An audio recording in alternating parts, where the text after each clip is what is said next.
ദൈവത്തിൻ്റെ അതിപരിശുദ്ധമായ നാമം വാഴ്ത്തപ്പെടുമാറാകട്ടെ. മനോഹരമായ ഈ ദിവസത്തിൻ്റെ നല്ല സമയത്ത് ഹോപ്പ് ടി വിയിലൂടെ ദൈവത്തിൻ്റെ വചനവുമായി നിങ്ങളുടെ മുമ്പിലായിരിക്കാൻ തക്കവണ്ണം ദൈവം നൽകി തന്ന വലിയ അവസരത്തിനായി ഞാൻ ദൈവത്തെ സ്തുതിക്കുന്നു, സ്തോത്രം ചെയ്യുന്നു. ഇന്ന് നാം നോക്കാൻ പോകുന്നത് ദൈവത്തിൻ്റെ സ്വഭാവം എന്നുള്ള ഭാഗത്തിലെ രണ്ടാമത്തെ ഭാഗം നീതിമാൻ എന്ന ഭാഗത്തെക്കുറിച്ചാണ് നമ്മൾ ചിന്തിക്കാൻ പോകുന്നത്. ദൈവം വിശുദ്ധനാണ് എന്ന് നമ്മൾ പഠിച്ചു. ഇനി ദൈവം നീതിമാനാണ്. നമുക്കൊരു നിമിഷം കണ്ണുകളടയ്ക്കാം, പ്രാർത്ഥിക്കാം. അടിയങ്ങൾ അളവ് കൂടാതെ സ്നേഹിക്കുന്ന സ്വർഗ്ഗത്തിലെ വാഴ്ത്തപ്പെട്ട നല്ല ദൈവമേ, തിരുനാമത്തിന് നന്ദിയോടെ സ്തുതിക്കുന്നു, സ്തോത്രം ചെയ്യുന്നു. അനുഗ്രഹിക്കപ്പെട്ടതായി ഈ സമയത്തിനായി സ്തോത്രം. നൽകി തന്നിരിക്കുന്ന വചനങ്ങൾക്കായി ദൈവമേ സ്തോത്രം. വചനം സംസാരിക്കുന്ന അടിയനെ അങ്ങ് അനുഗ്രഹിക്കണം. കേൾവിക്കാരായിരിക്കുന്ന ഓരോ പ്രിയ മക്കളെയും ദൈവം ധാരാളമായി അനുഗ്രഹിക്കുമാറാണെന്ന് എന്ന് പ്രാർത്ഥിക്കുന്നു. വചനം പറയുന്നത് പോലെ എൻ്റെ ദൈവത്തിൽ ആശ്രയിച്ച് മുന്നോട്ട് ജീവിക്കാൻ തക്കവണ്ണം ദൈവം സഹായിക്കുമാറാണെന്ന് എന്ന് പ്രാർത്ഥിക്കുന്നു. അടിയങ്ങൾ ചോദിച്ച കുറവാണെങ്കിലും ധാരാളമായ നന്മകളായി നിറയ്ക്കണം. സകലവും പൊന്നെ സമരാന നാമത്തിൽ തന്നെ, ആമേൻ. പ്രിയമുള്ളവരെ, ഇന്ന് നാം ചിന്തിക്കാൻ പോകുന്നത് ദൈവം നീതിമാൻ ആണ് എന്നുള്ള ഭാഗത്തെക്കുറിച്ചാണ്.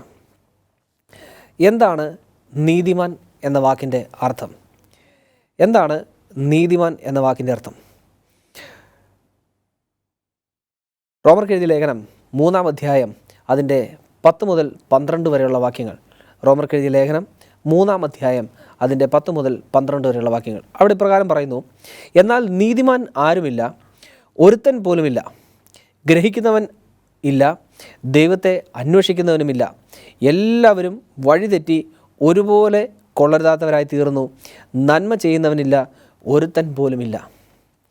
നീതിമാൻ എന്ന് പറയുന്നത് ഈ പറഞ്ഞിരിക്കുന്ന കാര്യങ്ങളെല്ലാം വ്യക്തമായി ചെയ്യുന്നവനാണ്. അതായത് നന്മ ചെയ്യുന്നവൻ, ഗ്രഹിക്കുന്നവൻ, ദൈവത്തെ അന്വേഷിക്കുന്നവൻ, ഇവരെല്ലാമാണ് നീതിമാൻ എന്ന് നമുക്ക് മനസ്സിലാക്കാൻ തക്കവണ്ണം സാധിക്കുന്നു. ദൈവം നീതിമാനാണ്. സങ്കീർത്തന പുസ്തകം 145-ാം അധ്യായം അതിൻ്റെ 17-ാം വാക്യം ഇപ്രകാരം പറയുന്നു. 145-ാം സങ്കീർത്തനം അതിൻ്റെ 17-ാം വാക്യം: യഹോവ തൻ്റെ സകല വഴികളിലും നീതിമാനും തൻ്റെ സകല പ്രവൃത്തികളിൽ ദയാലുവും ആകുന്നു. യഹോവ തൻ്റെ സകല വഴികളിലും നീതിമാനും തൻ്റെ സകല പ്രവൃത്തികളിലും ദയാലുവും ആകുന്നു. ദൈവം നീതിമാൻ ആയിരിക്കുന്നത് പോലെ നാം ഓരോരുത്തരും നമ്മളുടെ വഴികളിലും നീതിമാന്മാർ ആകണം. ഇവിടെ വചനം പറയുന്നു, യഹോവ തൻ്റെ സകല വഴികളിലും ആരാണ്? നീതിമാൻ ആണ് എന്ന് വചനം പറയുന്നു. അങ്ങനെയെങ്കിൽ നമ്മൾ കഴിഞ്ഞ ഭാഗത്ത് പഠിച്ചതുപോലെ വിശുദ്ധനാണ്, ദൈവം വിശുദ്ധനാണ് എന്ന് പഠിച്ചപ്പോൾ നമ്മളുടെ ജീവിതത്തിൽ നമ്മൾ വിശുദ്ധന്മാരായിരിക്കണം എന്ന് പഠിക്കുകയുണ്ടായി. അതുപോലെ തന്നെ യഹോവ നീതിമാൻ ആയിരിക്കുന്നത് പോലെ തന്നെ നമ്മളും എങ്ങനെയായിരിക്കണം? നീതിമാന്മാർ ആയിരിക്കണം നമ്മളുടെ ഓരോരുത്തരുടെയും ജീവിതത്തിൽ. അതിൻ്റെ കാരണം, നമുക്ക് വേണ്ടി ഒരുക്കി വച്ചിരിക്കുന്ന നിത്യമായ സ്വർഗത്തിലേക്ക് അല്ലെങ്കിൽ ആ നിത്യരാജ്യത്തിന് അവകാശികളായി നാം മാറണമെങ്കിൽ ദൈവിക സ്വഭാവം ഉള്ളവരായി നാം മാറണം എന്നുള്ളതാണ്. ഒന്നുകൂടെ പറയുന്നു, ആ നിത്യജീവന്, നിത്യരാജ്യത്തിന് നമ്മൾ അവകാശികളായി മാറണം എങ്കിൽ ദൈവിക സ്വഭാവം ഉള്ളവരായി നാം മാറണം എന്ന് ദൈവം ആഗ്രഹിക്കുന്നു. അതുകൊണ്ടാണ് ദൈവം പറയുന്നത്, ജയിച്ചു വരുന്നവന് ഞാൻ എന്നോടൊപ്പം എൻ്റെ അടുത്ത് ഇരിക്കുവാൻ അവകാശം കൊടുക്കും. ഞാൻ എന്നോടൊപ്പം എൻ്റെ സിംഹാസനത്തിൽ ഇരിക്കുവാനുള്ള അവകാശം കൊടുക്കും. കാരണം ഞാനും ജയിച്ച് എൻ്റെ പിതാവിനോടൊപ്പം ഇരുന്നത് പോലെ തന്നെ. കർത്താവായ യേശുക്രിസ്തു ജയിച്ച് പിതാവിൻ്റെ വാക്കുകൾ അനുസരിച്ച് പിതാവിൻ്റെ പദ്ധതി നിറവേറ്റി ജയിച്ച് സ്വർഗത്തിൽ വന്ന് പിതാവിനോടൊപ്പം ഇരുന്നത് പോലെ തന്നെ ഈ ഭൂമിയിൽ ദൈവിക സ്വഭാവമുള്ളവരായി ജീവിച്ച് ഇവിടെ ജയിച്ച് അവിടെ ചെല്ലാൻ നമുക്ക് സാധിച്ചാൽ നാമും ദൈവത്തോടൊപ്പം ഇരിക്കുന്നവരായി മാറും എന്ന് വചനം പറയുന്നു. അങ്ങനെയെങ്കിൽ ഈ ഭൂമിയിലായിരിക്കുമ്പോൾ കർത്താവായ യേശുക്രിസ്തു എങ്ങനെ വിശുദ്ധനായിരുന്നോ, എങ്ങനെ നീതിമാനായിരുന്നോ, അതേ രീതിയിൽ നാമും നമ്മുടെ ജീവിതം മുന്നോട്ട് കൊണ്ടുപോകേണ്ടതുണ്ട്. പല അവസരങ്ങളിലും നമുക്കത് സാധിക്കാറുമില്ല. പല സന്ദർഭങ്ങളിലും നമുക്കത് സാധിക്കാറില്ല. എന്തുകൊണ്ടാണ് സാധിക്കാത്തത്? എന്തുകൊണ്ടാണ് നമുക്കങ്ങനെ നീതിമാന്മാരായിട്ട് ജീവിതം മുന്നോട്ട് നയിക്കാൻ സാധിക്കാത്തത്? അതിൻ്റെ കാരണം, നമ്മൾ ദൈവത്തെക്കുറിച്ച് ഗ്രഹിക്കുന്നില്ല, നമ്മൾ ദൈവത്തെ അന്വേഷിക്കുന്നില്ല, നമ്മൾ ദൈവത്തിൻ്റെ പദ്ധതി എന്താണെന്നറിയാൻ നമ്മളുടെ ഹൃദയങ്ങളെ ദൈവത്തിന് വിട്ടുകൊടുക്കുന്നില്ല. അതുകൊണ്ടാണ് നമ്മളുടെ സ്വഭാവത്തിലും അല്ലെങ്കിൽ നമ്മളുടെ ജീവിതത്തിൽ നമുക്കൊരു നീതിമാനായി മാറാൻ തക്കവണ്ണം സാധിക്കാതെ പോകുന്നത്. ഇവിടെ വലിയൊരു ഉദാഹരണം നമുക്ക് കാണാൻ തക്കണം സാധിക്കുന്നത് യോസെഫിനെ കുറിച്ചാണ്. യോസെഫ് ആരായിരുന്നു? എന്തായിരുന്നു, എങ്ങനെയായിരുന്നു എന്നെല്ലാം നമുക്കറിയാം. അവൻ ബാലനായിരിക്കുന്ന സമയത്ത് അവൻ്റെ സഹോദരന്മാർക്ക് അവനോട് വളരെയധികം ദേഷ്യമായിരുന്നു. കാരണം അവൻ അവൻ്റെ അപ്പൻ്റെ ഓമനപുത്രനായിരുന്നു. അപ്പൻ മറ്റു മക്കളേക്കാൾ അധികമായി ജോസഫിനെ സ്നേഹിച്ചു. സ്നേഹിക്കുന്നു.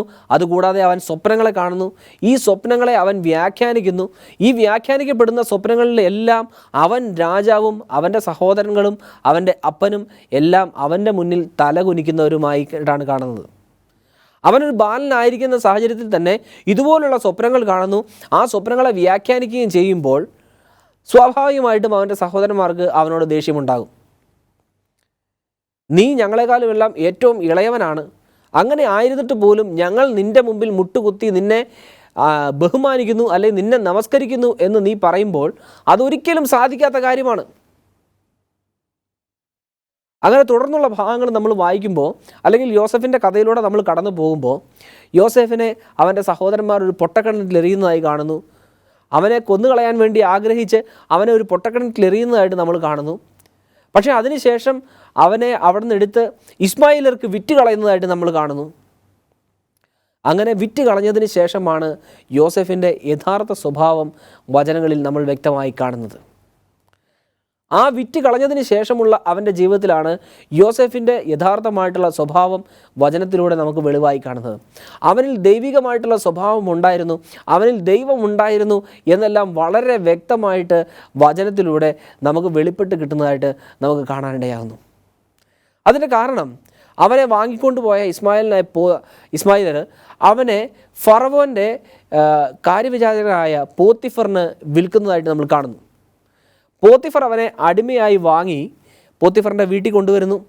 വീട്ടിൽ കൊണ്ടുവന്ന് അവൻ്റെ കഴിവ് കൊണ്ടും അവൻ്റെ അച്ചടക്കം കൊണ്ടും അവൻ്റെ എല്ലാ നല്ല കാര്യങ്ങൾ കൊണ്ടും പോത്തിഫർ അവനെ ആ വീടിൻ്റെ ഒരു കാര്യവിചാരകനാക്കി അല്ലെങ്കിൽ ആ വീട്ടിലെ എല്ലാ കാര്യങ്ങളും അവനെ ഏൽപ്പിച്ചാക്കുന്നു. പക്ഷേ പോത്തിഫർ അവിടെ ഇല്ലാത്ത ഒരു സമയത്ത് പോത്തിഫറിൻ്റെ ഭാര്യ യോസഫിനോട് വളരെ മോശമായി പെരുമാറുന്നു. അവനെ വ്യഭിചാരം ചെയ്യുന്നതിനായിട്ട് പ്രേരിപ്പിക്കുന്നു. ആ പ്രേരിപ്പിക്കുന്ന സമയം യോസഫ് അവിടെ നിന്ന് കുതിറി മാറി ഓടി രക്ഷപ്പെടുന്നു. പക്ഷേ തന്നിൽ കുറ്റം ആരോപിക്കപ്പെടാതിരിക്കേണ്ടതിന് പോത്തിഫറിൻ്റെ ഭാര്യ എന്ത് ചെയ്യുന്നു? യോസഫിൻ്റെ മേൽ കുറ്റം ആരോപിച്ച് അവനെ കുറ്റക്കാരനാക്കുന്നതായിട്ട് നമുക്ക് കാണാൻ തക്കൊണ്ട് സാധിക്കുന്നു. ചെയ്യാത്ത കുറ്റത്തിന് യോസഫ് എന്ത് ചെയ്യുന്നു? ശിക്ഷ അനുഭവിക്കുന്നതായിട്ട് നമുക്ക് കാണാൻ സാധിക്കുന്നു. ചെയ്യാത്ത കുറ്റത്തിന് യോസഫ് ശിക്ഷ അനുഭവിക്കുന്നതായിട്ട് നമുക്ക് കാണാൻ സാധിക്കുന്നു. അങ്ങനെ വരുമ്പോൾ നമുക്ക് മനസ്സിലാക്കാൻ തക്കൊണ്ട് സാധിക്കുന്നത് യോസഫിന് ദൈവഭയം ഉണ്ടായിരുന്നു. അവൻ ദൈവം എങ്ങനെയാണോ അവനോട് ജീവിക്കാനായിട്ട് ആവശ്യപ്പെട്ടത് അതേ രീതിയിൽ തന്നെയാണ് അവൻ ജീവിച്ചത് എന്ന് നമുക്ക് കാണാൻ തക്കൊണ്ട് സാധിക്കുന്നു. തീർച്ചയായിട്ടും ആ ഒരു അവസ്ഥയാണ് നമ്മളുടെ ജീവിതത്തിലും വരേണ്ടത് എന്ന് ദൈവം ആഗ്രഹിക്കുന്നത്. യോസഫ് എങ്ങനെയാണോ അവിടെ പെരുമാറിയത്, പോത്തിഫറിൻ്റെ ഭാര്യയുടെ മുമ്പിൽ അവൻ എങ്ങനെയാണോ പെരുമാറിയത്, അവിടെ വ്യഭിചാര കുറ്റത്തിനായിട്ട് അല്ലെങ്കിൽ വ്യഭിചാരം ചെയ്യുന്നതിനായിട്ട് പോത്തിഫറിൻ്റെ ഭാര്യ അവനെ പ്രേരിപ്പിക്കുമ്പോൾ അവനറിയാം അത് തെറ്റാണ്, അത് ദൈവം ആഗ്രഹിക്കാത്ത കാര്യമാണ്, തന്നിൽ അതുണ്ടാകാൻ പാടില്ല, ആ തെറ്റ് തൻ്റെ ജീവിതത്തിൽ വരാൻ പാടില്ല എന്നവൻ അതിയായി ആഗ്രഹിച്ചുകൊണ്ട് അവൻ ദൈവത്തെ ഭയന്നുകൊണ്ട് അവൻ അവിടെ നിന്ന് ഇറങ്ങി ഓടുന്നതായിട്ട് തക്കവണ്ണം നമുക്ക് കാണാൻ തക്കവണ്ണം സാധിക്കുന്നു. അങ്ങനെ ആ കുറ്റം ആരോപിക്കപ്പെട്ട് യോസഫ് കാരാഗൃഹത്തിലേക്ക് എറിയപ്പെടുന്നു. അനേകം വർഷങ്ങൾ അവൻ ആ കാരാഗൃഹത്തിൽ കിടക്കുന്നതായിട്ട് നമുക്ക് കാണാൻ തക്കൊണ്ട് സാധിക്കുന്നു. അവിടെ വെച്ച് അവൻ സ്വപ്നങ്ങളെ കാണുന്നു. ആ സ്വപ്നങ്ങളെ അവൻ വ്യാഖ്യാനിക്കുന്നു. മറ്റുള്ളവർ കാണുന്ന സ്വപ്നങ്ങളെ വ്യാഖ്യാനിക്കുന്നു. അങ്ങനെ എല്ലാം ചെയ്തിട്ട് പോലും അനേകം വർഷങ്ങൾ അവൻ ആ കാരാഗൃഹത്തിൽ അകപ്പെട്ടു പോകുന്നു. പക്ഷേ അവൻ ആ കാരാഗൃഹത്തിലും അവൻ നീതിമാനാണ് എന്ന് കാണപ്പെടുന്നു. വചനം നമ്മൾ വായിക്കുമ്പോൾ യോസഫ് അവിടെയും നീതിയുള്ളവനായി കാണപ്പെട്ടു. അവൻ നന്മയുള്ളവനായി കാണപ്പെട്ടു. അവൻ ദൈവഭയമുള്ളവനായി കാണപ്പെട്ടു. അങ്ങനെ അവസാനം അവൻ അടിമയായിട്ട് വന്ന രാജ്യത്ത് രാജാവിന് തൊട്ട് താഴെ ഭരണാധികാരിയായിട്ട് അവനെ ദൈവം കൊണ്ട് വാഴിക്കുന്നതായിട്ട് നമുക്ക് കാണാൻ തക്കവണ്ണം സാധിക്കുന്നു. ചിന്തിച്ചു നോക്കുക. രാജാവ് കഴിഞ്ഞാൽ അടുത്ത സ്ഥാനം യോസഫിനാണ് എന്നുള്ളത് ചിന്തിച്ചു നോക്കുക. യോസഫിനെ ഫറവോൻ എല്ലാ കാര്യങ്ങളും രാജ്യം അവനെ ഏൽപ്പിച്ചു കൊടുക്കുന്നതായിട്ട് കാണുന്നു. അതിനുശേഷം പിന്നീട് നമ്മൾ ആ കഥ വായിക്കുമ്പോൾ, യോസെഫിനെ കുറിച്ച് വായിക്കുമ്പോൾ, യോസെഫിൻ്റെ നാട്ടിൽ ഇസ്രായേലിൽ ഒരു ക്ഷാമം ഉണ്ടാകുന്നതായിട്ടും അവിടെ നിന്ന് അവൻ്റെ അപ്പനും സഹോദരന്മാരും ഫറവോൻ്റെ അടുത്തേക്ക് വരുന്നതായിട്ടും അവിടെ നിന്ന് യോസെഫ് അവർക്ക് ധാരാളമായി ഭക്ഷണങ്ങളും മറ്റ് സാധനങ്ങളും കൊടുക്കുന്നതായിട്ടും കാണുന്നു. അതുപോലെ തന്നെ അവൻ ബാലനായിരുന്നപ്പോൾ അവൻ സ്വപ്നം വ്യാഖ്യാനിച്ച് പറഞ്ഞതുപോലെ അവൻ്റെ മുമ്പിൽ അവൻ്റെ പിതാവും അവൻ്റെ സഹോദരന്മാരും മുട്ടുകുത്തി അവനെ നമസ്കരിക്കുന്ന ഒരു അവസ്ഥയിലേക്ക് വന്നെത്തി എന്ന് കാണാൻ തക്കവണ്ണം ഇടയാകുന്നു. ഇതെല്ലാം സംഭവിച്ചത് എന്തുകൊണ്ടാണ്? യോസെഫ് ദൈവസന്നിധിയിൽ നീതിമാൻ ആയിരുന്നു. യോസെഫ് ദൈവസന്നിധിയിൽ നീതിയുള്ളവനായിരുന്നു. ദൈവം ആയതുപോലെ തന്നെ യോസെഫും തൻ്റെ വഴികളിൽ നീതിമാൻ ആയിരുന്നു. കാരണം അവന് ദൈവത്തെ ഭയമായിരുന്നു. അവൻ ദൈവം പറഞ്ഞിരിക്കുന്ന കാര്യങ്ങൾ അവൻ്റെ ജീവിതത്തിൽ ചെയ്തില്ല എങ്കിൽ അവന് ശിക്ഷ കിട്ടും, അല്ലെങ്കിൽ അവന് ആ നിത്യരാജ്യം അവകാശമാക്കാൻ സാധിക്കില്ല എന്ന് അവന് ഉത്തമ ബോധ്യമുണ്ടായിരുന്നത് കൊണ്ട് തന്നെ അവൻ ദൈവത്തെ ആരാധിക്കുകയും ദൈവത്തോട് പ്രാർത്ഥിക്കുകയും ദൈവത്തെ ബഹുമാനിക്കുകയും ദൈവത്തെ അന്വേഷിക്കുകയും ചെയ്ത ഒരു വ്യക്തിയായിരുന്നു യോസെഫ്. ഇന്ന് നമ്മളുടെ ഓരോരുത്തരുടെയും ജീവിതത്തിലും ഈ ഒരു അവസ്ഥയാണ് നഷ്ടപ്പെട്ടു പോയിക്കൊണ്ടിരിക്കുന്നത്. ദൈവം ആരാണെന്ന് നമ്മൾ ഗ്രഹിക്കുന്നില്ല, ദൈവം ആരാണ് എന്ന് നമ്മൾ മനസ്സിലാക്കുന്നില്ല, ദൈവത്തെ അന്വേഷിക്കാൻ തക്കവണ്ണം നമ്മൾ ഒരുങ്ങുന്നില്ല. ഈ ഒരു പ്രവണത നമ്മളുടെ ജീവിതത്തിൽ ഇല്ലാത്തത് കൊണ്ടാണ് നീതിമാനായിട്ട് നമ്മൾ കണക്കിടപ്പെടാതെ പോകുന്നത്.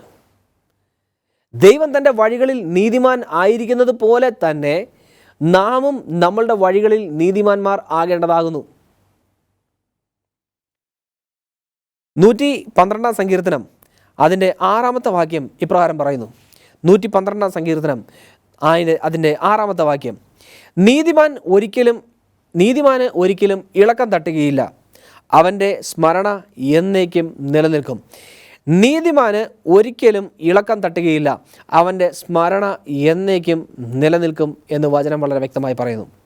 നമ്മൾ യോസെഫിൻ്റെ കഥ വായിച്ച് കേട്ടതുപോലെ, യോസെഫിനെ കുറിച്ച് അറിഞ്ഞതുപോലെ നീതിമാന് ഒരിളക്കവും സംഭവിക്കുകയില്ല.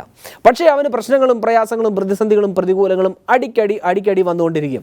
യോസെഫിൻ്റെ ജീവിതത്തിൽ യോസെഫ് ഒരിക്കലും രക്ഷപ്പെടില്ല എന്ന് വരെ നമുക്ക് ചിന്തിച്ചു പോകുന്ന ഒരു സാഹചര്യങ്ങളിലേക്ക് ആ കാര്യങ്ങൾ വന്നെത്തുന്നുണ്ട്. പലപ്പോഴും മരണത്തിൻ്റെ പടുകുഴിയിലേക്ക് യോസെഫ് വീണു പോയിട്ടുണ്ട്. അവിടെ നിന്നെല്ലാം വളരെ അത്ഭുതകരമായിട്ട് ദൈവം അവനെ താങ്ങിയിട്ടുണ്ട്, ദൈവം അവനെ കണക്കിട്ടിട്ടുണ്ട്. കാരണം അവൻ ദൈവത്തെ അന്വേഷിച്ചിട്ടുണ്ട്, അവൻ ദൈവത്തെ അറിഞ്ഞിട്ടുണ്ട്. അതുകൊണ്ട് തന്നെ യോസെഫിനെ ആ മിസ്രയീം ദേശത്തിൻ്റെ രാജാവിൻ്റെ 2-ാം സ്ഥാനത്ത് വരെ എത്തിക്കാൻ തക്കവണ്ണം ദൈവം ഇടയാക്കി എന്നുള്ളതാണ്. രാജാവ് അവനെ രാജ്യം ഏൽപ്പിക്കുന്ന രീതിയിലേക്ക് വരെ സാഹചര്യങ്ങൾ എത്തപ്പെടുന്നതായിട്ട് നമുക്ക് കാണാൻ തക്കവണ്ണം സാധിക്കുന്നു. അതുകൊണ്ട് വചനം പറയുന്നത് നീതിമാന് ഒരിക്കലും ഇളക്കം തട്ടുകയില്ല. നമ്മൾ വിചാരിക്കും, നമ്മൾ ഇത്രത്തോളം പ്രാർത്ഥിച്ചിട്ട്, ഇത്രത്തോളം ദൈവത്തെ സ്നേഹിച്ചിട്ട്, ഇത്രത്തോളം ദൈവത്തോട് കാര്യങ്ങൾ ആവശ്യപ്പെട്ടിട്ട് എൻ്റെ ആവശ്യങ്ങളൊന്നും നടക്കുന്നില്ല, എൻ്റെ കാര്യങ്ങളൊന്നും നടക്കുന്നില്ല, ഞാൻ മറ്റുള്ളവരെക്കാളും കുറഞ്ഞവനായി കാണപ്പെടുന്നു, സാമ്പത്തികമായിട്ട് ഞാൻ കുറഞ്ഞവനായി കാണപ്പെടുന്നു, ഞാൻ നഷ്ടപ്പെട്ടു പോയവനായി കാണപ്പെടുന്നു, എൻ്റെ മാതാപിതാക്കളുടെ മുമ്പിൽ ഞാൻ കുറഞ്ഞവനായി കാണപ്പെടുന്നു, എൻ്റെ സഹോദരങ്ങളുടെ മുമ്പിൽ ഞാൻ കുറഞ്ഞവനായി കാണപ്പെടുന്നു, എൻ്റെ കൂട്ടുകാരുടെ മുമ്പിൽ ഞാൻ കുറഞ്ഞവനായി കാണപ്പെടുന്നു, ഞാൻ ഒന്നുമില്ലാത്തവനായി മറ്റുള്ളവരുടെ മുമ്പിൽ കാണപ്പെടുന്നു, ഞാൻ ലജ്ജിതനായി മറ്റുള്ളവരുടെ മുമ്പിൽ നിൽക്കേണ്ട അവസ്ഥ ഉണ്ടാകുന്നു. അങ്ങനെയൊക്കെ സംഭവിക്കുമ്പോഴും എന്തുകൊണ്ടാണ് ദൈവമേ എൻ്റെ ജീവിതത്തിൽ ഇങ്ങനെയുള്ള അവസ്ഥകൾ ഉണ്ടായി പോകുന്നതെന്ന് പലപ്പോഴും നമ്മൾ ചിന്തിക്കാറുണ്ട്. ഞാൻ ഇത്രത്തോളം പ്രാർത്ഥിച്ചിട്ട്, ഇത്രത്തോളം ദൈവത്തെ ആരാധിച്ചിട്ട്, എല്ലാ ആഴ്ചകളിലും പള്ളിയിൽ പോയിട്ട്, എല്ലാ ആഴ്ചയും ഞാൻ പതാരങ്ങളെ കൊടുത്തിട്ട്, എന്തുകൊണ്ടാണ് ദൈവമേ എൻ്റെ ജീവിതത്തിൽ ഇങ്ങനെയുള്ള അവസ്ഥകളെ ഉണ്ടാകുന്നതെന്ന് നമ്മൾ പലപ്പോഴും ചിന്തിച്ചു പോകാറുണ്ട്. പക്ഷേ എന്നെ കേൾക്കുന്ന പ്രിയ ദൈവത്തിൻ്റെ മക്കളെ, ഞാൻ ഒരു കാര്യം നിങ്ങളോട് അറിയിക്കാൻ തക്കവണ്ണം ആഗ്രഹിക്കുകയാണ്, നിങ്ങളോട് പങ്കുവയ്ക്കാൻ തക്കവണ്ണം ആഗ്രഹിക്കുകയാണ്. നമ്മൾ നീതിമാന്മാർ ആണ് എങ്കിൽ, നന്മ ചെയ്യുന്നവർ ആണ് എങ്കിൽ, ദൈവം നീതിമാനായിരിക്കുന്നത് പോലെ നാമും നീതിമാൻ ആണ് എങ്കിൽ, നീതിമാന് ഒരിക്കലും ഇളക്കം തട്ടുകയില്ല എന്ന് ദൈവത്തിൻ്റെ വചനം വളരെ വ്യക്തമായിട്ട് പറയുന്നു. നീതിമാന് ഒരിക്കലും ഇളക്കം തട്ടില്ല എന്ന് ദൈവത്തിൻ്റെ വചനം വളരെ വ്യക്തമായിട്ട് പറയുന്നു. അപ്പോൾ എന്തെല്ലാം പ്രയാസങ്ങളും പ്രതികൂലങ്ങളും ജീവിതത്തിൽ വന്നാലും, ആ പ്രതിസന്ധികൾ വന്നാലും, ദൈവമേ എന്തുകൊണ്ട് വന്നു എന്ന് നാം ചോദിക്കാൻ നിൽക്കരുത്. ഇതെല്ലാം വരേണ്ടത് തന്നെയാണ്. നമ്മളെ കഷ്ടപ്പാടിലൂടെയും പ്രയാസത്തിലൂടെയും പ്രതിസന്ധിയിലൂടെയും എല്ലാം കടത്തിവിട്ട് ഊതിക്കാച്ചിയെടുത്ത പൊന്നു പോലെ നമ്മളെ തിളക്കമുള്ളത് ആക്കുന്നതിന് വേണ്ടിയിട്ടാണ് ഈ പ്രയാസങ്ങൾ എപ്പോഴും നമ്മളുടെ ഉള്ളിൽ വന്നത്. ഒരു പാട്ടുകാരൻ പറയുന്നത് ഞാൻ ഓർക്കുന്നത്, നിന്നെ തകർക്കുവാനോ നിന്നെ മൂടിക്കുവാനോ അല്ലല്ല ഈ വേദന, നിന്നെ പണിതെടുത്ത് നല്ല പൊന്നാക്കുവാൻ അല്ലയോ ഈ ശോധന. ഈ വരികൾ ഞാൻ ഓർത്തു പോവുകയാണ്. കഷ്ടപ്പാടുകളും പ്രയാസങ്ങളും പ്രതിസന്ധികളും പ്രതികൂലങ്ങളും വരുമ്പോൾ നമ്മൾ പതറിപ്പോകണ്ട. നീതിമാനായിട്ട് തന്നെ നമ്മൾ നിലനിൽക്കുകയാണ് എങ്കിൽ, ദൈവത്തെ അന്വേഷിക്കുന്നവരായി തന്നെ നമ്മൾ നിലനിൽക്കുകയാണ് എങ്കിൽ, ദൈവത്തിൻ്റെ പ്രവൃത്തിയെക്കുറിച്ച് ഗ്രഹിക്കുന്നവരാണ് നമ്മളെങ്കിൽ, തീർച്ചയായിട്ടും ദൈവം നീതിമാനായിരിക്കുന്നത് പോലെ തന്നെ നമുക്കും നീതിമാനാണെന്ന് കാണാൻ സാധിക്കും. അങ്ങനെ നീതിമാനായിട്ട് തന്നെയാണ് നമ്മൾ നിൽക്കുന്നതെങ്കിൽ നീതിമാന് ഇളക്കം തട്ടുകയില്ല എന്നുള്ളത് നമ്മൾ മനസ്സിലാക്കുക. നീതിമാന് ഇളക്കം തട്ടുകയില്ല എന്നുള്ളത് നമ്മൾ മനസ്സിലാക്കുക. തീർച്ചയായിട്ടും യോസഫിൻ്റെ കഥ അതാണ് നമ്മളെ പഠിപ്പിക്കുന്നത്. എന്തെല്ലാം പ്രയാസങ്ങളിലൂടെ യോസഫ് കടന്നുപോയി എന്ന് നമുക്ക് ചിന്തിക്കാൻ പോലും സാധിക്കില്ല. എന്തെല്ലാം പ്രതികൂലങ്ങളിലൂടെ യോസഫ് കടന്നുപോയി എന്ന് നമുക്ക് ചിന്തിക്കാൻ പോലും സാധിക്കില്ല. അവൻ ഏറ്റവും അധികം ബഹുമാനിക്കുകയും ഏറ്റവും അധികം സ്നേഹിക്കുകയും ചെയ്ത അവൻ്റെ യജമാനായ പോത്തിഫർ പോലും അവനെ കള്ളനായി കണക്കിട്ടു. അവനെ കുറ്റക്കാരനായി അവൻ വരെ എണ്ണി. പോത്തിഫറിന് തൻ്റെ ഭാര്യ പറയുന്നതായിരുന്നു ശരി. യോസഫ് തെറ്റുകാരനല്ലായിരുന്നു. എന്നിട്ടും യോസഫിനെ കേൾക്കുവാനോ യോസഫിനെ മനസ്സിലാക്കുവാനോ തൻ്റെ യജമാനൻ തയ്യാറായില്ല എന്നുള്ളതാണ് ഏറ്റവും പരമപ്രധാനമായിട്ടുള്ള കാര്യം. അങ്ങനെ തയ്യാറാകാത്തതിൻ്റെ ഫലമായിട്ട് യോസഫ് കാരാഗ്രഹത്തിലേക്ക് എറിയപ്പെടുന്നു. എത്രയോ വർഷങ്ങൾ ആ കാരാഗ്രഹത്തിൽ തെറ്റ് ചെയ്യാത്തവനായി ശിക്ഷ അനുഭവിച്ചു. ഒരു തെറ്റുപോലും ചെയ്യാതെ, ദൈവത്തിൻ്റെ സന്നിധിയിൽ ഒരു തെറ്റുപോലും ചെയ്യാതെ അവൻ എത്രത്തോളം കാലം ശിക്ഷ അനുഭവിച്ചു എന്നുള്ളത് മനസ്സിലാക്കാം. പക്ഷേ ദൈവം ആ കാരാഗ്രഹത്തിലും ആ യോസഫിനോട് കൂടെയിരുന്നു. കാരാഗ്രഹ പ്രമാണിയോട് കൂടെ ആ കാരാഗ്രഹ പ്രമാണിയിലൂടെ ദൈവം യോസഫിനോട് കൂടെയിരുന്നു.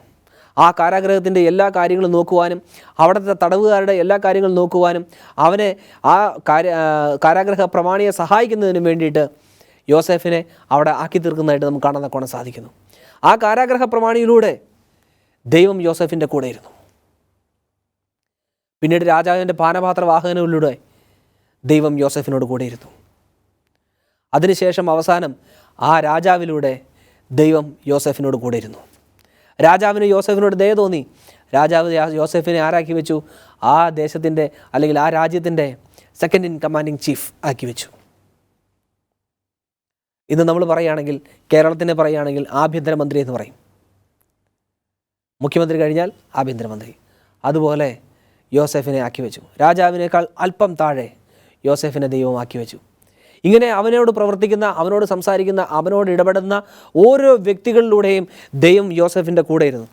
അതുപോലെ ഇന്ന് നാമും ദൈവത്തെ ഗ്രഹിക്കുവാനും ദൈവത്തെ അന്വേഷിക്കുവാനും നീതിമാനായിരിക്കുവാനും തക്കവണ്ണം നാം ആഗ്രഹിക്കുന്നുണ്ടെങ്കിൽ നാം സംസാരിക്കുന്നതും നാം പ്രവർത്തിക്കുന്നതും നാം ഇടപെടുന്നതായ ഓരോ വ്യക്തികളിലൂടെയും ദൈവം നമ്മോട് കൂടെ ഇരിക്കും എന്നുള്ളതിന് യാതൊരു സംശയവുമില്ല.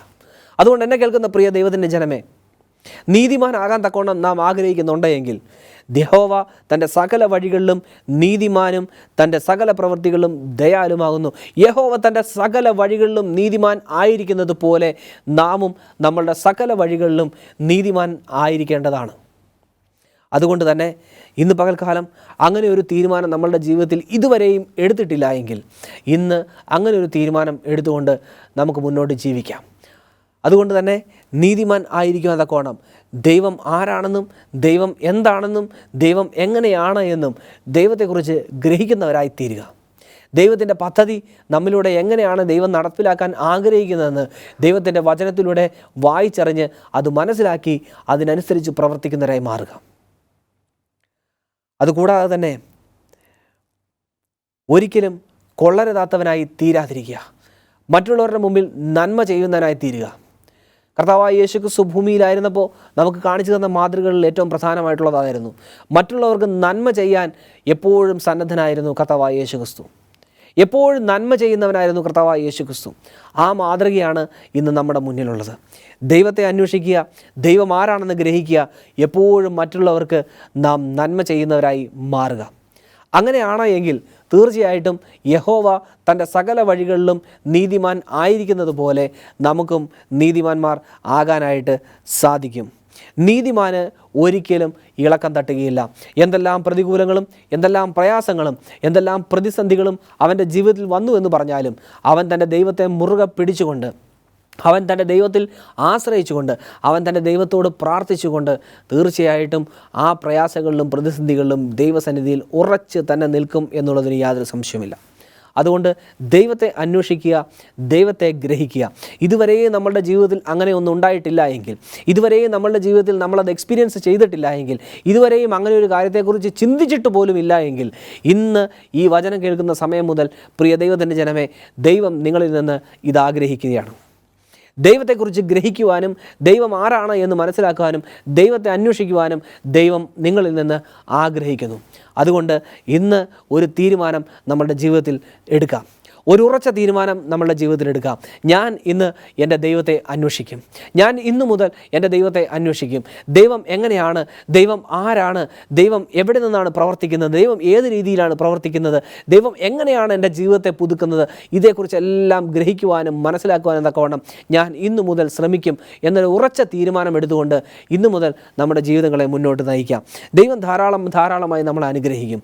പ്രതികൂലങ്ങളും പ്രയാസങ്ങളെല്ലാം അടിക്കടി നമ്മുടെ ജീവിതത്തിൽ വരും. കാരണം അത് വരേണ്ടതാണ്. കാരണം നമ്മളെ പണിതെടുത്ത് നല്ല പൊന്നാക്കുന്നതിന് വേണ്ടി, ഒരു തിളങ്ങുന്ന പൊന്നാക്കുന്നതിന് വേണ്ടി ആ ശോധനകളെല്ലാം നമ്മളുടെ ജീവിതത്തിൽ വരേണ്ടത് തന്നെയാണ്. അതുകൊണ്ട് എന്നെ കേൾക്കുന്ന പ്രിയ ദൈവത്തിൻ്റെ ജനമേ, മനസ്സിലാക്കിക്കൊള്ളുക. എന്തെല്ലാം പ്രതികൂലങ്ങളുണ്ടായാലും, കാരണം ഇന്ന് നമ്മൾ ജീവിക്കുന്ന ഈ സാഹചര്യം വളരെ മോശപ്പെട്ടതും വളരെ മ്ലേച്ഛമായിട്ടുള്ളതും വളരെ ക്രൂരമായിട്ടുള്ള ഒരു സാഹചര്യത്തിലാണ് ഇന്ന് നാം ആയിരിക്കുന്നത്. മനുഷ്യന് ഒരു മൃഗത്തിൻ്റെ വില പോലും ഇല്ലാത്ത ഒരു സാഹചര്യത്തിലാണ് നാം ഇന്ന് ജീവിക്കുന്നത്. തെരുവിലൂടെ അലഞ്ഞു നടക്കുന്ന ഒരു നായുടെ വില പോലും ഇന്ന് മനുഷ്യനില്ലാതെ പോയി എന്നുള്ളത് നമ്മൾ മനസ്സിലാക്കുക. കാരണം അത്ര ക്രൂരമായിട്ടാണ് മനുഷ്യനെ കൊന്നുകളയുന്നത്. അത്ര ക്രൂരമായിട്ടാണ് മനുഷ്യനോട് ഇടപെടുന്നത്. അത്ര ക്രൂരമായിട്ടാണ് മനുഷ്യനും തമ്മിൽ പെരുമാറുന്നതും സംസാരിക്കുന്നതും ഇടപെടുന്നതും എല്ലാം. അതുകൊണ്ട് തെരുവിലൂടെ അലഞ്ഞു നടക്കുന്ന ഒരു നായ്ക്കുട്ടിയുടെ ഒരു ബലം പോലും, അല്ലെങ്കിൽ അതുപോലും ആ മനുഷ്യന് ഇന്ന് ഇല്ല എന്ന് നമ്മൾ മനസ്സിലാക്കണം. അതുകൊണ്ട് ദൈവത്തിൻ്റെ ജനമായിരിക്കുന്ന നാം ഓരോരുത്തരും ദൈവത്തിൽ ആശ്രയിച്ച്, ദൈവത്തെ അറിഞ്ഞ്, ദൈവത്തെ അന്വേഷിച്ച്, ദൈവം ആരെന്ന് ഗ്രഹിച്ച് എല്ലാ വഴികളിലും ദൈവത്തെപ്പോലെ, യഹോവയെപ്പോലെ നീതിമാന്മാരായി നിൽക്കുവാൻ തക്കവണ്ണം നാം ഇടയാകണം. അതാണ് എന്നെക്കുറിച്ചും നിങ്ങളെക്കുറിച്ചും ദൈവത്തിൻ്റെ ഹിതം. അവനവൻ നീതിമാനായിരിക്കണം എന്നാണ് എന്നെക്കുറിച്ചും നിങ്ങളെക്കുറിച്ചും ദൈവത്തിൻ്റെ ഹിതം. അതുകൊണ്ട് ഇന്ന് പകൽക്കാലം ഈ വചനം കേൾക്കുന്ന സമയത്ത്, ഇന്ന് പകൽക്കാലം ഈ വചനം കേട്ടുകൊണ്ടിരിക്കുന്ന നിങ്ങൾ ഓരോരുത്തരും എങ്ങനെയുള്ളവരാവണം?